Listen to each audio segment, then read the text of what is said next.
Olá, eu sou Rita. Olá, eu sou o Silvio e esse é mais um bate-papo informal, série, Adventos Crísticos, renovar o cristianismo através da renovação do cristão. E neste vídeo nós vamos falar do capítulo 23, Razão Missionária. E aí, Rita, como é que nós vamos começar o nosso Razão Missionária? Como é que a gente vai saber, né, se a gente tem razão Ou não missionária temos ou não? razão missionária. E uma coisa que o pessoal deve estar até estranhando, nós estamos com um cenário novo, né, Rita? Que é o quintal aqui, Nosso quintal dos fundos aqui da da nossa casa e que tem bastante árvores, grama, então a gente achou que é bem legal fazer esse primeiro teste, aqui para ver se vocês gostam ou não. Vocês podem até colocar no comentário se gostaram do cenário. Então, aproveita e coloca no comentário se gostaram e aproveitem para dar o like, tá? Dê o seu like aí, coloque algum comentário sobre alguma pergunta que vocês tenham sobre o capítulo que a gente vai falar hoje, tá bom? Tá, ok. Rita, o nosso capítulo, ele começa falando, nós estamos falando do livro Adventos Crísticos, do Adolfo Marques dos Santos. E nesse capítulo, Razão Missionária, ele começa citando a lei de causa e efeito. O que é que a gente poderia falar para as pessoas sobre a lei de causa e efeito, Rita? O que é comentado aqui no capítulo, e que a gente fala sempre lá nos nossos estudos, é que a lei de causa e efeito é uma lei cósmica, não é uma lei inventada por nós, é a lei divina. E ela está sempre de acordo com o nosso nível de consciência. Ou seja, aquela questão da causa e efeito, da ação e reação, tudo que a gente faz, a gente tem uma resposta em reação a essa ação. E aí, quando a gente fala nível de consciência, é que dependendo do nosso grau de consciência, essa reação vai ser mais pesada ou mais leve, um pouquinho, Então, quando nós temos já muita consciência, por isso muitos fogem da questão de estudar, de conhecer, porque quanto mais a gente conhece, mais responsabilidade nós temos sobre os nossos atos, Isso. Então, quer dizer, mas me diz uma coisa, a lei de causa e efeito, ela só tem a ver com o que eu faço nessa minha vida? Ela pode ser consequência de vidas passadas ou coisas parecidas? Com certeza, como já falamos sempre aqui, a gente fala da lei da reencarnação, porque nossa vida ela não tem fim, é eterna e nós somos imortais e a gente reencarna para justamente aparar essas arestas que nós deixamos lá em outros tempos, em outras vivências. Então, a cada vez que a gente vem, às vezes a gente fez algo em outra vivência e não deu tempo ou não foi apropriado resgatar ainda naquela existência. Então, quando nós retomamos a vida, retomamos a vida num corpo físico, trazemos também tudo isso que a gente precisa aparar. Então a gente pode dizer que a lei de causa e efeito, como parte das leis de Deus, é toda vez que nós incorremos contra o equilíbrio do universo, vamos assim dizer, a partir do momento que nós desrespeitamos pessoas, fatos, coisas, não importa, nós, de certa forma, precisamos reequilibrar essas nossas atitudes. E isso pode acontecer na própria vida ou em vidas posteriores. Isso, toda vez que a gente faz uma má utilização do nosso livre-arbítrio. Então a gente pode dizer, Rita, que na verdade nós somos responsáveis por tudo aquilo que nos acontece. Com certeza. Porque tudo que acontece, uma vez que Deus é soberanamente justo e bom, se nos acontece é porque nós estamos em débito com a lei. Mesmo que a gente fique com raiva de uma determinada pessoa que está sendo apenas um agente da lei. Não é verdade? A gente vai chegar no ponto de compreender todas as fraquezas alheias. E aí aquele que a gente acha que está fazendo um mal para nós vamos conseguir perdoar, compreender e perdoar.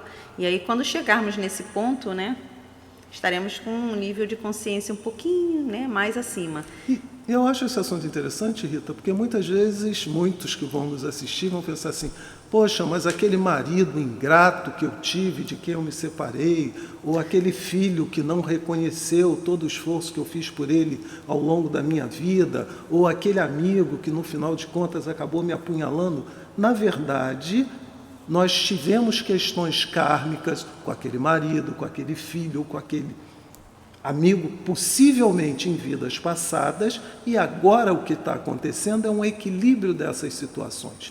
Então, na verdade, nós não somos inocentes, nem o marido, nem o filho, nem o amigo são bandidos.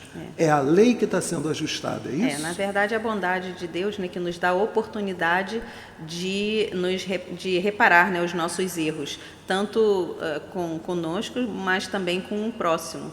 Então, isso é, na verdade, a bondade de Deus. E alguns pensam que é uma injustiça, mas não é. Na verdade, a gente precisa realmente, né, entender e compreender a lei, como ela funciona. A lei é implacável, então não dá para a gente burlá-la. Então, é isso. Temos que andar na linha, né, fazer um bom uso do nosso livre-arbítrio para não ficarmos, né,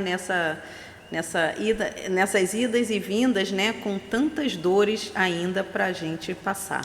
E no livro, Rita, o Adolfo ele coloca muito específico personagens como agentes dessa razão missionária. O que seria essa razão missionária?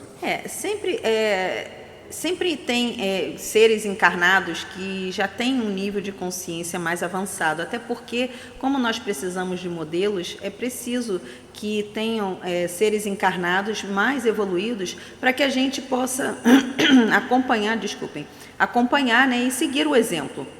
Então, sempre vai existir um ser superior que vai estar aqui em missão, não é?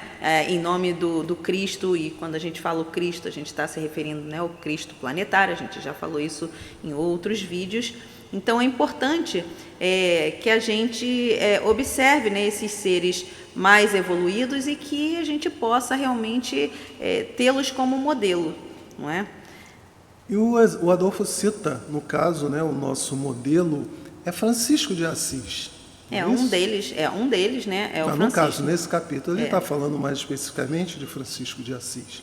E Francisco de Assis, no meu modo de ver, ele tem uma vida excepcional e é uma alma de grande estirpe, porque nós que somos reencarnacionistas, nós que somos espiritualistas, sabemos que Francisco de Assis foi João Evangelista, aquele que é responsável pelo último livro, né, da Bíblia, que é o Apocalipse.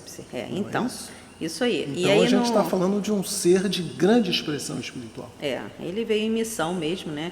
E diz o capítulo que ele veio com essa predestinação de implantar os adventos crísticos naquela época, né? Naquele encarne dele como Francisco, e que devido ao momento histórico, né, ele não conseguiu cumprir essa razão missionária completamente, integralmente.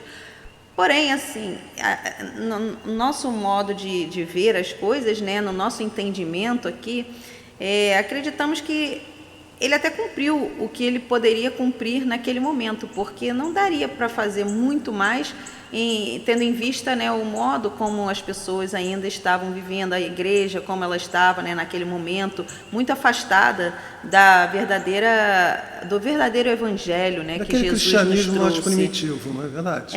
Então, assim, a ideia dele foi realmente reavivar na mente das pessoas o que Jesus realmente trouxe para a gente, o que ele realmente veio fazer aqui, né? A missão de Jesus foi trazer esse amor, trazer o evangelho do Cristo, né? Essas palavras que nós, até hoje, ainda temos um pouco de dificuldade em compreender. Imagina naquela época. Então, realmente não dava para ele avançar muito mais do que o que ele fez.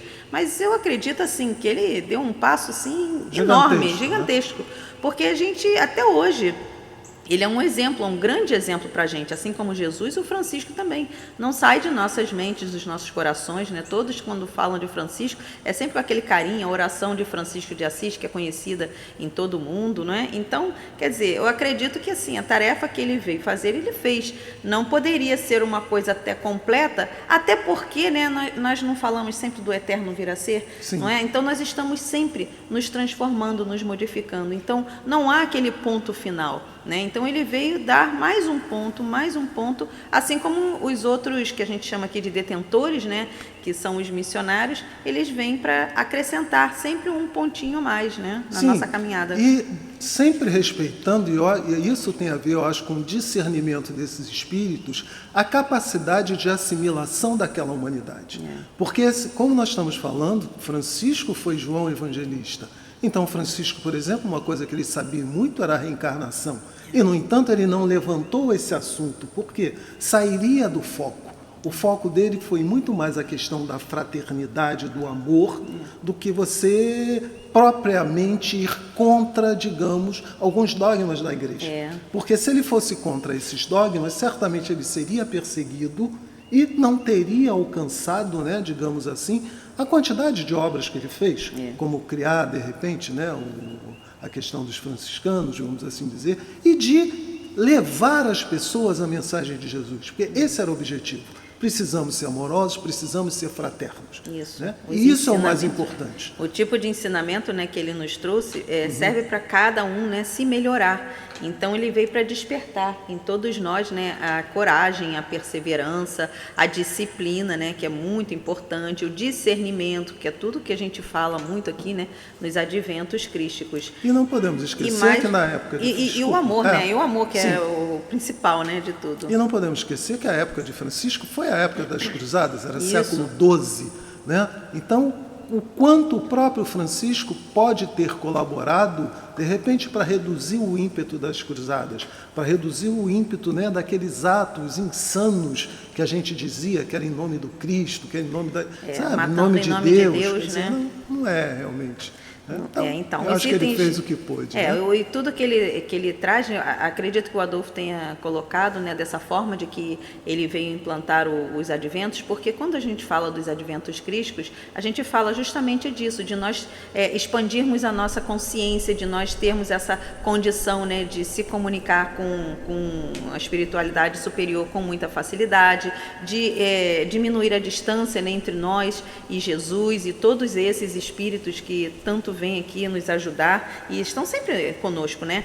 E a questão, né, do discernimento, da coragem, da vontade, da compreensão com a fraqueza alheia. Então, isso tudo, os adventos focam muito. Então, na verdade, a transformação de nós como seres espirituais, né? E eu poderia também dizer, se você me permite, Rita, que os adventos focam exatamente aquilo que Jesus disse, né? Onde ele resumia toda a lei e todos os profetas, que é a questão do amar ao Deus sobre todas as coisas e amar o seu próximo. Isso. Né? Então, o que o Francisco veio fazer na missão dele é evidenciar essa necessidade desse amor a Deus, né? Desse amor ao próximo e de que, paulatinamente, nós pudéssemos nos abster desses valores terrenos, né? Das coisas do mundo, né? Dessas coisas que são perecíveis e que não contribuem para o engrandecimento da nossa alma. Os tesouros terrestres, né? Sim. Que a gente costuma dizer, né?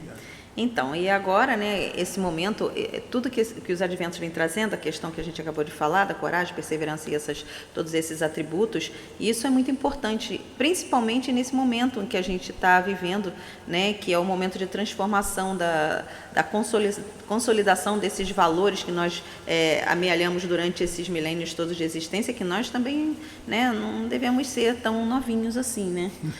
Para estar aqui nesse momento agora, a gente já teve outras vivências, então é importante que agora seja um momento onde a gente faça essa autoanálise, né, e avaliar o que nós aprendemos até agora. Da mesma forma como você sabe que existe a crise da meia-idade, né? Crise da meia-idade, quando a gente chega lá para os 40, eu né? não cheguei lá não. Ah, não chegou então não? não posso falar disso. Mas tá bom, tá bom. Eu vou acreditando, tudo bem. Então, quando a gente chega tem a crise da meia-idade, que é quando a gente chega, né, na metade da vida, né? Como dizia o Jung, o que acontece? Tem alguns entram em crise, sim, e ficam pensando, meu Deus, o que eu fiz até agora? O que eu fiz da minha vida? Já estou na metade da minha vida, e aí? O que eu fiz? E alguns ficam se cobrando, né, porque não fizeram tanto quanto deveriam fazer. Okay. Então, da mesma forma, nós estamos agora nesse momento da transição planetária, e esse momento é a separação do joio e do trigo. E é um momento que nós devemos realmente avaliar, né, o que nós...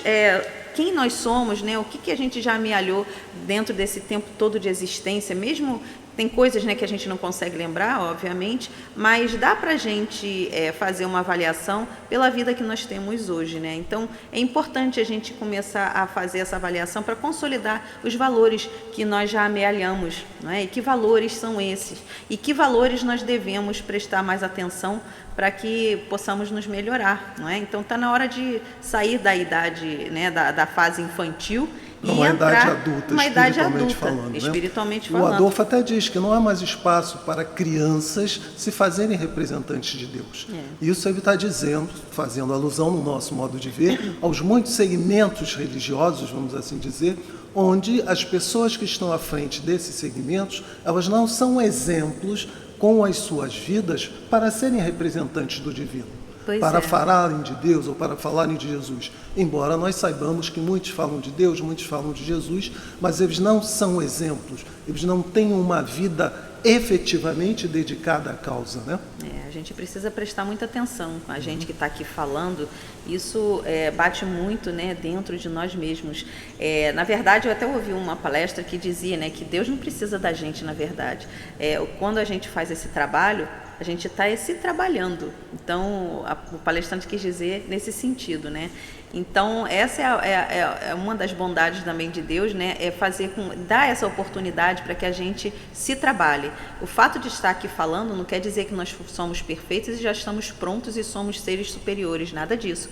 Pelo contrário, quando a gente está aqui falando, pelo menos a mim acontece dessa forma, há uma cobrança maior, não é? Se eu estou falando alguma coisa aqui, eu preciso vivenciar isso que eu estou falando. Senão, não vai dar eco para ninguém, né? E nem para mim. E vai ainda causar, né, um desconforto dentro de nós. Então, isso aqui é muito importante. Então, qualquer um pode levar a palavra de Jesus, né, do Evangelho, do Cristo, para o próximo, porque é uma forma da gente praticar, né? Mas é importante que a gente tenha essa percepção de nós mesmos. Então, essa autoavaliação é importante, né? Dos nossos valores, e procurar ver onde que a gente ainda pode, né, se melhorar, para que cada vez mais a gente possa trazer essa palavra com uma força maior, um magnetismo cada vez maior. Eu acho que é importante nós percebermos, Rita, que é bom ser bom, que é bom trabalhar pelo bem. Não só o bem individual, porque senão a gente fica numa situação egoísta, né? Mas pelo bem daqueles que nos cercam, pelo bem do maior número de pessoas que nós pudermos alcançar. Eu digo a gente fazer uma autoanálise para que a gente realmente se transforme, porque ninguém pode nos transformar, só nós mesmos. Então, essa autoanálise é justamente para ver aonde mais eu preciso melhorar, o que mais eu preciso fazer. E quanto, né, mais lapidado nós formos, melhor vai ser nessa transmissão, né, desses conhecimentos que a gente tem aqui, dos adventos, de Francisco, de Jesus, de todos que vieram, né, dar a palavra do Cristo à humanidade. Então é isso, eu não sei, você quer falar mais alguma coisa? Não, eu acho que o recado está dado, né? E de novo, eu insisto, é importante que nós descobramos que, como fagulhas de Deus, a nossa tarefa é ser o melhor que nós pudermos. Sim. Né? É colaborar para que o mundo seja um lugar melhor. Se nós vivemos num mundo agitado, num mundo confuso, num mundo caótico, isso significa que, de alguma forma, nós continuamos agitados, confusos e caóticos. Né? Então, compete a cada um de nós, como você mesmo disse, né, buscarmos o que nós podemos melhorar. Não importa se é uma coisa pequenininha, mas se você puder trabalhar nessa sua melhora, se você puder fazer esse esforço, se você tiver essa boa vontade para com você mesmo, com toda certeza isso vai refletir de alguma forma. E a gente estará ajudando o planeta, ajudando o universo. Né? Porque, afinal de contas, é aquele negócio, de grão em grão, a gente vai, né, certamente construindo, né, a nossa grande construção espiritual, que é eterna, que é um eterno vir a ser, não é isso? É isso aí. A proposta adventista tem esse objetivo, né, de nos habilitar a sermos esse homem forte e capaz para não só dentro do nosso âmbito individual, mas também, né, para o próximo. Então, essa vivência, né, esse conhecimento que a gente vai tendo, né, com esses estudos, com os livros que a gente lê, com as observações, né, dos seres que a gente tem como modelos. Com a prática da caridade que a gente procura exercer. Isso tudo, o conhecimento posto em vivência, isso aí realmente faz com que a gente consiga crescer a ponto de ascender, né? Precisamos sair da roda de Sansara, não é isso? Precisamos buscar a nossa transcendência. Isso aí. Né? Agora, sem esforço moral, nada disso é possível. Transcendência e conexão com o divino e, em última análise, né, a nossa conexão com Deus. Esse esforço moral, esse aumento, né, da nossa moralidade, Sim. isso aí vai fazer com que a gente tenha mais ressonância com a espiritualidade superior. E aí, dessa forma, vai ser muito mais simples sentir Deus. Né? Sentir o Cristo, né? Sentir Jesus, sentir Deus, né? Toda a espiritualidade superior. E, ao mesmo tempo, nos tornarmos um canal para esse tipo de manifestação. Né? É isso aí. Isso aí. Tá? Então, gente, não esqueçam de visitar o nosso canal. Deixem lá o seu like, a sua contribuição lá no chat, tá? Repasse para um amigo seu, né? Dá nos comentários lá o que esse vocês... nosso papo, né? o que vocês acham que é uma razão missionária. E se você é um missionário, diz lá, que se for, a gente tem que saber, tá bom? Um forte abraço, votos de muita saúde e muita paz. Um beijo para todos. Tchau. Valeu.